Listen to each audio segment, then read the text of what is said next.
ધોરણ 1 આનંદદાયી ગણિતમાં પ્રકરણ નંબર 4 10 બનાવીએ. સૌપ્રથમ સમજૂતી આપેલી છે. શૂન્ય સમજો. ટોપલીમાં 2 કેરી છે, પછી 2 કેરી વહેંચાઈ જાય એટલે 2 માંથી 2 જાય એટલે 0. એવી રીતના ટોપલીમાં છે એ 5 કેરી હોય અને એમાંથી 5 કેરી છોકરી ખાઈ જાય તો ટોપલીમાં છે 5 માંથી 5 જાય તો 0. એવી જ રીતના ફૂલ, પછી દેડકા, અલગ અલગ ચિત્રો આપેલા છે જેમાં તમારે શૂન્યની સમજ મેળવવાની છે. શૂન્યની સમજ મેળવ્યા બાદ પહેલો પ્રશ્ન, કેટલા ઉંદર પાંજરામાં છે તે તમારે નીચે ગોળમાં લખવાનું છે. શરૂઆતમાં કેટલા છે તો કે 3, પછી 2, પછી 1 અને પછી 0. ચાલો એના પછી પ્રશ્ન 2માં તમારે પક્ષીઓ કેટલા છે? 4, 3, 2, 1 અને 0. ચાલો અહીં પ્રશ્ન 3 આપેલો છે, બોલો અને લખો. તો અહીંયા તમારે છે એ શૂન્ય છે એ બોલવાનું છે અને ત્યારબાદ લખવાનું રહેશે. ત્યારબાદ સમજૂતી આપેલી છે. આ સમજૂતીમાં 10-10ના જૂથ તમારે કઈ રીતે બનાવવા તેની વિગત આપેલી છે.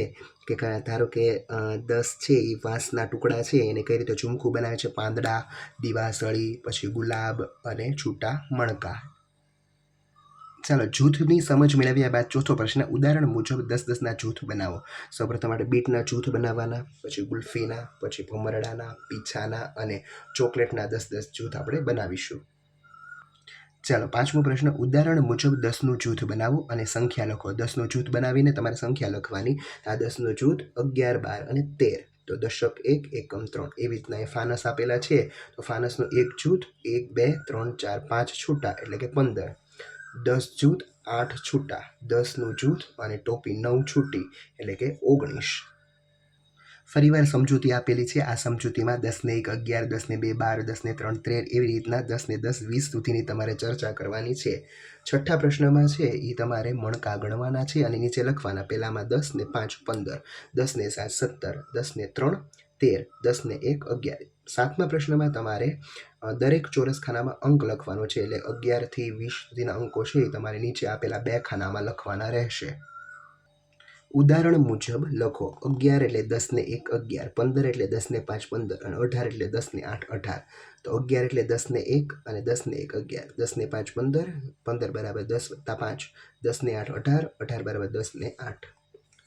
ચાલો નવમા પ્રશ્નમાં તમારે મણકા ગણવાના છે અને સામે લખવાના છે. તો 12 મણકા, 16, 14, પછી 18 અને 19. ચાલો એના પછી 10મા પ્રશ્નમાં છે એ જોડકા જોડવાના છે. ધારો કે અહીંયા 11 છે તો 11 સાથે જોડેલું જ છે.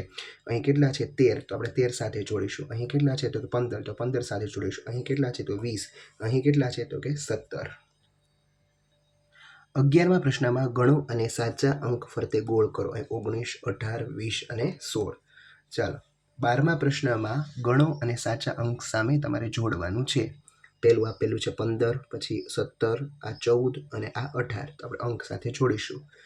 13મા પ્રશ્નમાં અંક જેટલા તમારે ગોળ કરવાના છે. 11 અંક જેટલા ગોળ, 14 અંક જેટલા ગોળ, 18 અંક જેટલા ગોળ, 20 અંક જેટલા ગોળ અને 15 અંક જેટલા ગોળ.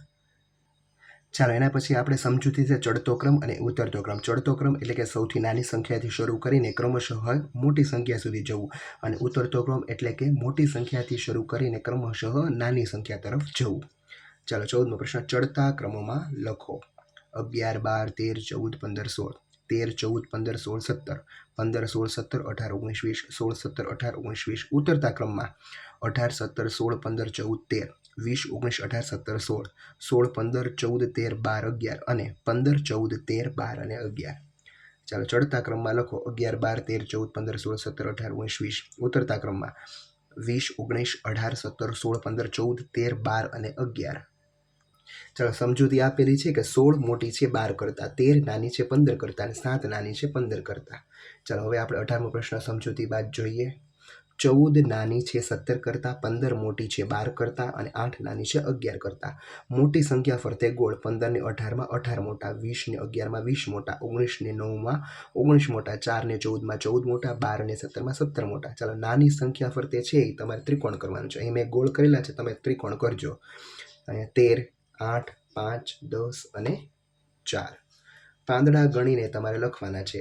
કે 13 નાની છે 15 કરતાં, 11 મોટી છે 6 કરતાં, તરત પહેલાંની સંખ્યા લખો, એટલે કે 22મા પ્રશ્નમાં તમારે તરત પહેલાંની સંખ્યા 19 પહેલાં શું આવે તો કે 18, 14 પહેલાં 13, પછી 16 પહેલાં 15, 12 પહેલાં 11, 20 પહેલાં 19, 11 પહેલાં 10, 18 પહેલાં 17, 15 પહેલાં 14, 17 પહેલાં 16 અને 13 પહેલાં 12. ચાલો 23મા પ્રશ્નમાં તમારે તરત પછીની સંખ્યા લખવાની છે. 13 પછી 14, 12 પછી 13, 11 પછી 12, 18 પછી 19, 14 પછી 15, 19 પછી 20, 17 પછી 18, 15 પછી 16, 16 પછી 17 અને 10 પછી 11. ચાલો વચ્ચેની સંખ્યા લખવાની છે, એટલે કે 13 અને 15ની વચ્ચે આવશે 14, 11 ને 13ની વચ્ચે 12, 18 ને 20ની વચ્ચે 19, 17 અને 19 વચ્ચે 18, 16 અને 18 વચ્ચે 17, 14 અને 16 વચ્ચે 15 અને 12, 14 વચ્ચે 13 અને 10 ને 12 વચ્ચે 11. ચાલો એના પછી 25મા પ્રશ્નમાં મોટી સંખ્યા ફરતે તમારે છે એ ગોળ કરવાનું રહેશે. તો મોટી સંખ્યા છે એમાં 14 અને 18માં છે એ 18 મોટી, 11 ને 13માં 13 મોટી, એવી રીતના અહીં 18, 16, 11, 17, 12, 19 ને 20 નાની સંખ્યા પ્રત્યે ત્રિકોણ કરવાનું છે. અહીં મેં ગોળ કરેલા છે, તમારે ત્રિકોણ કરવાના. 13 અને 20માં 13 નાના, 16 અને 7માં 7 નાના, 2 ને 12માં 2 નાના, એવી રીતના 11, 10, 16, પછી 9, પછી 6, 5 અને 17. ચાલો સૌથી મોટી સંખ્યા હોય ને એમાં તમારે ગોળ કરવાના છે.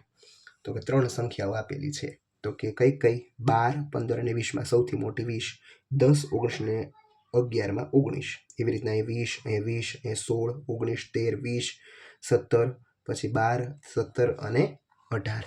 ચાલો એના પછી સૌથી નાની સંખ્યા હોય ને એમાં તમારે ત્રિકોણ કરવાનું છે. તો કે 16, 13 અને 19માં સૌથી નાની 13, અહીં 12, અહીં 5, 8, પછી અહીં 15, પછી અહીંયા 7, પછી અહીંયા 17 અને અહીં 4. 29મા પ્રશ્નમાં તમારે ખૂટતી સંખ્યાઓ લખવાની છે. 13, 14, 15, 16, 17, 8, 6, 7, 8, 9, 10, 16, 17, 18, 19, 20, 11, 12, 13, 14, 15, 16, 17, 18, 19, 20, 9, 10, 11, 12 અને 13. ક્રમિક અંકો જોડી ચિત્ર બનાવો અને રંગ પૂરો, એટલે કે 1 થી 20 સુધીની સંખ્યાના તમારે અંકો છે એ તમારે ટપકા જોડવાના છે, ત્યારબાદ મનપસંદ રંગ પૂરવાનો રહેશે. એવી રીતને 2 ચિત્ર આપેલા છે, બંને ચિત્રમાં રંગ પૂરવા. ચાલો ગૃહ કાર્ય કરીએ. વાંદરાના શર્ટ પર કેટલા બટન? અહીં 4, પછી 1 તૂટી જાય એટલે 3, 1 તૂટી જાય એટલે 2, 1 તૂટી જાય એટલે 1 અને પછી 1 પણ ન રહે એટલે 0. ચાલો એના પછી આવેલ બીજો પ્રશ્ન ચડતા ક્રમમાં ગોઠવો. 11, 12, 13, 14, 15, 16, 17, 18, 17, 18, 19 ને 20. ઉતરતા ક્રમમાં 20, 19, 18, 17, 14, 13, 12 અને 11, 16, 15, 14 અને 13. ચાલો ખૂટતા અંકો તમારે લખવાના છે. 13, 14, 15, 16, 17, 18, 12, 13, 14, 15, 16 અને 17. ચાલો ગણો અને સાચા અંક ફરતે ગોળ કરો. તો કે અહીં આપણે ગણવાના 17 દાડમ છે અને 19 સફરજન છે. છઠ્ઠા પ્રશ્નમાં ગણો અને લખો 14, 16, 18 અને 13. ચાલો પછી 7મામાં ઉદાહરણ મુજબ લખો. 13 એટલે 10 + 3, 18 એટલે 10 + 8 અને 15 એટલે 10 + 5, એટલે આપણે ટપકા કરીશું. અહીં તમારું આ ચેપ્ટર પૂરું થાય છે. Thank you.